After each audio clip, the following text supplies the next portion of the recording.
The three loves that shape your life, and why the second one hurts the most. They say we fall in love 3 times in our lifetime. The first feels like a fairy tale, the second feels like a storm, the third feels like home. But here's what no one tells you. The second love, that's the one that breaks you. And strangely, it's the one you needed the most. Let's talk about why. Part 1. The first love. The fairy tale. Your first love usually finds you when you're still discovering yourself. Maybe you were young, maybe it was intense, maybe you thought it would last forever. This love feels magical because it's built on imagination. You're not just loving a person, you're loving the idea of love. It's shaped by movies, songs, social media, all the stories that told you love should be dramatic and perfect.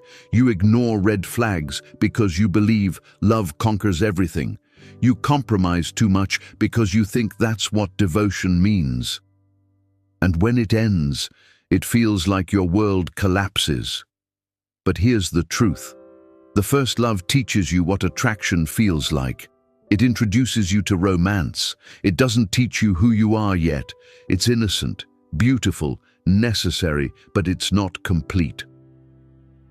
Part 2. The second love, the awakening. Then comes the second love. This one feels different. It's deeper, stronger, more consuming, but it's also complicated. This is the love that exposes your wounds. You feel jealousy you've never felt before, insecurity you didn't know existed, attachment that borders on obsession. This love feels like passion, but often it's trauma bonding. You fight, you reconcile, you promise to change. The highs are intoxicating, the lows are devastating, and when it ends, it doesn't just break your heart, it breaks your ego.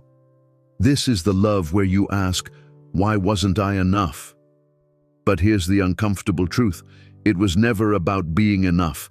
It was about lessons. The second love teaches you boundaries.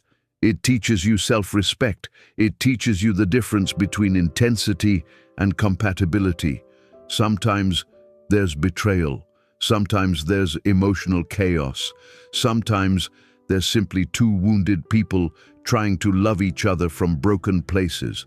This love hurts because it forces growth, and growth is painful, but without this love, you would never evolve. Part 3.